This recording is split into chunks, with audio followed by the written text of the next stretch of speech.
Hey, what's up? My name's Aaliyah and welcome back to another video. Today we're doing a video that I'm really excited about and we're going to be talking about some more anticipated releases for 2022.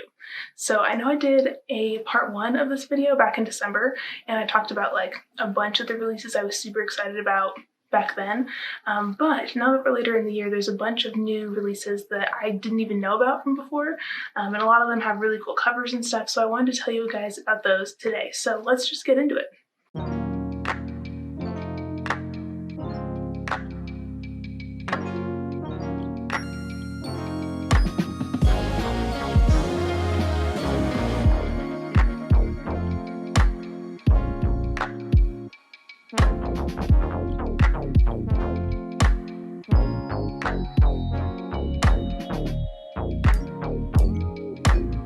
But the first book I wanted to tell you about is The Stardust Thief. So this is a adult fantasy that I just heard about, and it's kind of giving me like Master of Djinn vibes by Peter Shelley Clark. And I've been really into books about Djinn the last like 6 months or so, so I saw this and I thought it was really cool. So the synopsis on Goodreads says, neither here nor there, but long ago, Luli Al-Nazari is the Midnight Merchant, a criminal who, with the help of her Djinn bodyguard, hunts and sells illegal magic. When she saves the life of a cowardly prince, she draws the attention of his powerful father, the Sultan, who blackmails her into finding an ancient lamp that has the power to revive the barren land at the cost of sacrificing all Djinn. So anyways, it sounds like it's about Djinn, it's about a criminal, there's illegal magic, there's an ancient lamp, so maybe there's kind of like Aladdin vibes too, I don't know. But it looks really cool. And I hadn't heard of this until, I think it was Aaron from Booked and Busy was talking about it the other day, and I thought it was really cool. So that's on the list for sure. And I think it's the first in a new trilogy as well. And the next one I want to tell you about is, it's called This Vicious Grace. And another thing I've noticed is there's a lot of covers like this that are kind of like, they have like the blood and the leaves and stuff, and I'm kind of into that vibe. But I think this is a young adult fantasy romance, and it says that it's supposed to be paranormal and there's demons. So I don't know what that means, but it sounds cool. So the synopsis says 3 weddings, 3 funerals. Alessa's gift from the gods is supposed to magnify a partner's magic, not kill every suitor she touches. T. Now, with only weeks left until a hungry swarm of demons devours everything on her island home, Alessa is running out of time to find a partner and stop the invasion. When a powerful priest convinces the faithful that killing Alessa is the island's only hope, her own soldiers try to assassinate her. Wow, okay, so it sounds like there's demons coming to an island, and this girl has magic that's killing the suitors who are trying to court her? I don't know, but it sounds exciting. And I'm here for the island vibes and the demons. So anyways, that looks really cool. And then there's another one. This one has a stunning cover too. It's called Blood and Moonlight. And this is a YA mystery thriller with some fantasy elements, I think. It says, in this medieval YA fantasy thriller, an orphan with a secret magical sight gets caught between a mysterious genius and the serial killer he's hunting. Oh boy, you had me at serial killer. Oh, that's exciting. I don't really know that much about this one. I just saw the cover. I don't know where I saw it, probably on Twitter or something, but I thought it was really cool. So anyways, it says, rising above the city of Collis is the holy sanctum, and watching over its spires is Katrin, an orphan girl with unique skills, for she alone can spot the building's flaws in construction before they turn deadly. When Katrin witnesses a murderer escaping the scene of his crime, she's pulled into the web of a dangerous man who will definitely strike again. Assigned to capture the culprit is the mysterious, brilliant, and enigmatic Simon, whose insights into the mind of the killer are frighteningly accurate. As grisly crimes continue, Katrin finds herself caught between murderer and detective while hiding her own secret, a supernatural sight granted by the moon, destined to make her an outcast and the only thing that might save her and those she loves from becoming the next victims. Interesting. Man, that sounds really good. Okay, I didn't even know that this had like serial killer or murder vibes, but like, I'm here for that. Sign me up. Man, that sounds good. Let's see, what else do we have on here that I haven't told you about before? And then the next one is the sequel to A Song for the Wild Built. So this one's called A Prayer for the Crown Shy, and this looks interesting also. I don't really want to know too much about this because it's a sequel, but it sounds like we're following the T-Monk Dex and the robot Mosscap, and they're traveling through more rural areas in the city Panja. So that's cool. So that's coming out in July. And then in July, we also have The Daughter of Dr Moreau by Sylvia Moreno Garcia, which I know I mentioned before, but it has a cover now, and it's stunning. So I'm really excited about this. I'm getting some Mexican Gothic vibes, and I'm hoping it's more like that than her last book. I still haven't read Velvet Was the Night. I know it was on a million different TBRs I had, and I'm sorry. But everybody kept saying that that one wasn't as good as Mexican Gothic, but this one seems like it's more similar to her previous stuff. And this one is also set in 19th century Mexico. Okay, the synopsis on Goodreads says, Carlotta Moreau, a young woman growing up in a distant and luxuriant estate, safe from the conflict and strife of the Yucatan Peninsula, the only daughter of either a genius or a madman. Montgomery Lafton, a melancholic overseer with a tragic past and a propensity for alcohol. Yikes. An outcast who assists Dr. Moreau with the scientific experiments which are financed by the Lizalades, owners of magnificent haciendas and plentiful coffers. Sketchy. The hybrids, the fruits of the doctor's labor, destined to blindly obey their creator, remain in the shadows, a motley group of part human, part animal monstrosities. Well, that might be the horror element right there. Very interesting. All of them living in a perfectly balanced and static world, which is jolted by the abrupt arrival of Eduardo Lizalade, the charming and careless son of Dr. Moreau's patron, who will unwittingly begin a dangerous chain reaction. For Moreau keeps secrets, Carlotta has questions, and in the sweltering heat of the jungle, passions may ignite. Ooh, spicy.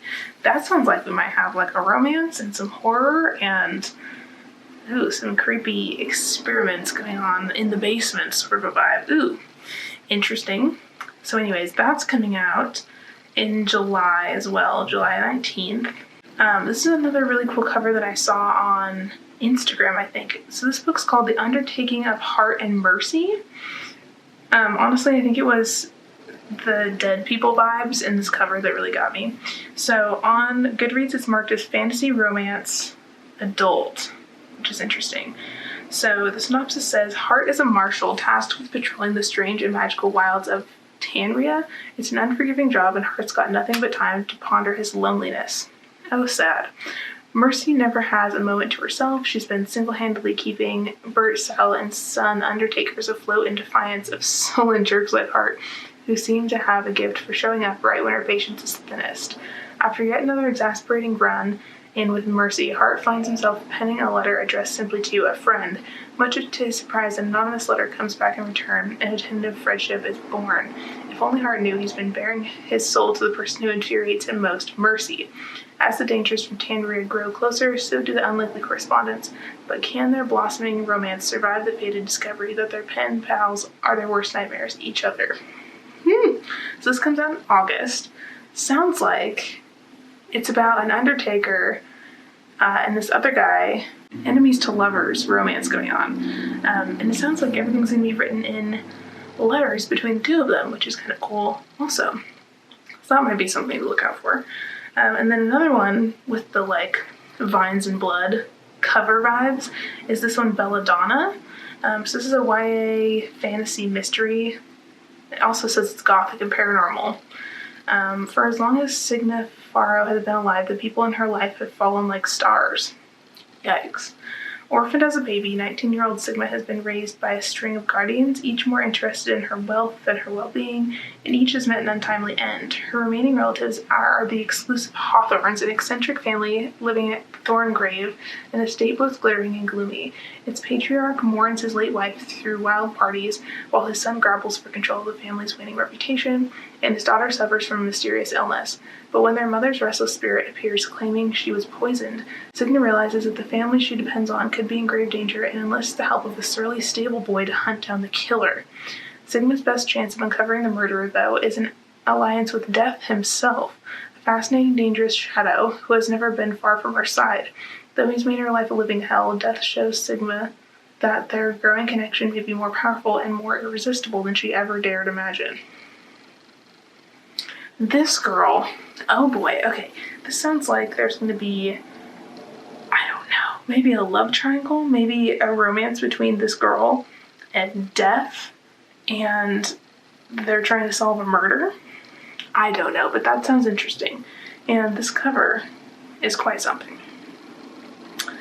Then, let's see, there's this other one I found recently called The Spear Cuts Through Water. And I think this is an adult high fantasy, and it sounds kind of interesting. So, Goodreads says, a reluctant warrior goes on the run with an ancient goddess through a lush world full of wild magic, wondrous creatures, and hidden enemies in this beautiful epic fantasy from the author of The Vanished Birds. It sounds like there's a warrior who tries to save a princess, and they try to overthrow the government and free a nation. So it's kind of giving me the Unbroken vibes, which is why I thought it was interesting. So anyways, that's one I haven't heard too much about, but it looks really cool. And then another one is called A Taste of Golden Iron, and this looks like it's going to be queer. So it's marked as a queer fantasy romance, and I think it's a male-male romance. Ooh, exciting. And this comes out in August, on my birthday, wouldn't you know, from Tor. And it says, the Goblin Emperor meets Magnificent Century in Alexander Rowland's A Taste of Golden Iron, where queer central romance unfolds in a fantasy world reminiscent of the Ottoman Empire. Interesting. So it says, Kadu, the shy prince of Harshat, finds himself at odds with one of the most powerful ambassadors at court, the body father of the queen's new child, in an altercation which results in his humiliation. To prove his loyalty to the queen, his sister, Kadu takes responsibility for the investigation of a break-in at one of their guilds with the help of his newly appointed bodyguard, the coldly handsome Evermere, who seems to tolerate him at best. In our shot, where princes can taste precious metals with their fingers, and myths run side by side with history, counterfeiting is heresy, and the conspiracy they discover could cripple the kingdom's financial standing and bring about its ruin. Interesting. So this sounds like it could be a male-male bodyguard romance. Very interesting. Ooh, set in a fantasy world too, so I don't know, but that sounds kind of rad. And I haven't really heard very many people talking about this, so maybe that's because it's a summer release, I don't know, but it looks very interesting to me. And then I found this other one that again has the blood and vines and island vibes. So this one's called The Depths, and I think I found this on Twitter. It says, a tropical island full of secrets, 2 Victorian ghosts trapped for eternity, and a 17-year-old girl determined not to be next. Say less, magic island, ghosts, creepy jungle vibes. Dude, yeah, and it's marked as a horror, young adult with paranormal aspects and ghosts. Say less. So the synopsis says, Eulalie Island should be a paradise, but to Addie Spencer, it's more like a prison. Forced to tag along to the remote island on her mother's honeymoon, Addie isn't thrilled about being trapped there for 2 weeks. The island is stunning, with its secluded beaches and forests full of white flowers, but there's something eerie and unsettling about the place. Yes. After Addie meets an enigmatic boy on the beach, all the flowers start turning pink. The island loves you, he tells her, but she can't stop sleepwalking at night. The birds keep calling her name, and there's a strange little girl in the woods who wants to play hide and seek. Oh my god, no. So, that sounds creepy, and I don't think I've ever read books set on an island that's, like, haunted, because a lot of this stuff kind of gives me, like, Mexican Gothic vibes, where, you know, the main character was, like, hearing stuff in the house, except it's in the jungle, kind of on an island, which is interesting. So anyways, that sounds really cool. That's probably one of the ones that I was most interested in. There's a couple more, there's like 3 more I want to tell you about. So this one is called Astrid Parker Doesn't Fail, and it's the sequel to Delilah Green Doesn't Care. So in this one, it looks like it's another queer contemporary romance, and it's adult, and it's another female-female romance, which is really cool. And Goodreads says, an interior designer learns to rebuild her love life from the ground up with zero blueprints in this new romantic comedy by Ashley Herring Blake, author of Delilah Green Doesn't Care. The cover looks like maybe one of them does like the interior design and the other one maybe like is fixing up the house or building the house or something. Interesting. For Astrid Parker, failure is unacceptable. Ever since she broke up with her fiance a year ago, she's been focused on her career. Her friends say she's obsessed, but she's just driven. Sure. When Prue Everwood asks her to be the designer for the Everwood Inn's renovation that will be broadcasted on a popular home improvement show Inside America, and Astrid knows this is the answer to everything that is wrong with her life. However, Astrid never planned on Jordan Everwood, Prue's granddaughter and lead carpenter for the inn's renovation, who despises every modern design decision Astrid makes. Interesting. Is she going to pursue the life that she's expected to lead or the one she wants? Interesting. This kind of sounds like, you know, the classic Hallmark movie, if you know what I'm saying. But I'm intrigued, and this cover is also really, really cute. And I don't think I've ever read a romance where they're like fixing up a house like that. I've heard of them, but I've never read one. And definitely never read one that's queer, so that's really cool. And then I have another romance. It's called A Dash of Salt and Pepper. And this is also queer. And this is a male-male romance. And there's cooking involved, which is kind of fun.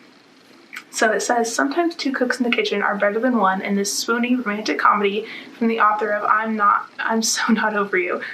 Xavier Gorman is doing less than stellar. He just got dumped, was passed over for a prestigious fellowship, and to top it all off, he's right back home in Harper's Cove, Maine, population 9,000. The last thing he wants to do is to work as a sous chef in the kitchen of the hip new restaurant in town, The Wharf, especially since the hot single-father chef who owns it can't delegate to save his life. Ooh. Stuck between a stove and a hot place, Logan and Xavier discover an unexpected connection. They'll have to decide if they can make their relationship work or if life has seasoned them too differently. Interesting. This looks really cute, not gonna lie. Anyways, this is another one I saw on Twitter and I was like, that cover is adorable and I need to know more. And then last but not least, the last one on my list is actually one that comes out in January of 2023, but I had to talk about it because the cover just came out and I'm obsessed. So this is Hellbent by Leigh Bardugo, which is the sequel to Ninth House. And I loved Ninth House when it came out. Back in, 2020? And so I've been waiting for the sequel for absolutely ages, along with everybody else who loved the first book. But this is very exciting. And this cover, can we talk about the cover? It has a creepy rabbit on it. And I was so excited to see the cover reveal, but I'm also like, this rabbit gives me the creeps. I'm not gonna lie, it's like a beautiful cover, but also kind of disgusting. And I'm really excited. So anyways, if you read Ninth House and loved it, maybe you're stoked about this too. Anyways, it's a paranormal, I would say paranormal adult story, and it's set at an Ivy League college, and there's lots of ghosts and murder and dead people stuff and mysteries, and it's really dark, trigger warnings for like sexual assault stuff, but it's also really, really good. So anyways, I would recommend you read Ninth House before the sequel comes out if you haven't yet, because that book was a ride, let me tell you. But anyways, those are all the books I wanted to tell you about. There are other 2022 releases that I didn't talk about in December. I will also leave my December video link down below in case you want to go check out some of the books I talked about before. But that is all I have for you today. Thank you so much for watching. If you want to follow me on my other social media platforms, I have everything linked down below in the description. So I have Instagram, Goodreads, Twitter, all of that. What else? Oh, hit that subscribe button if you have not already. I usually post videos once a week on Thursdays, but my filming schedule's been a little crazy because life's been a little crazy, but I'm trying to get back into the swing of things, so hopefully I can go back to it every Thursday. But that is all I have for you today. Thank you again so much for watching, and I will see you in another video very soon. Bye!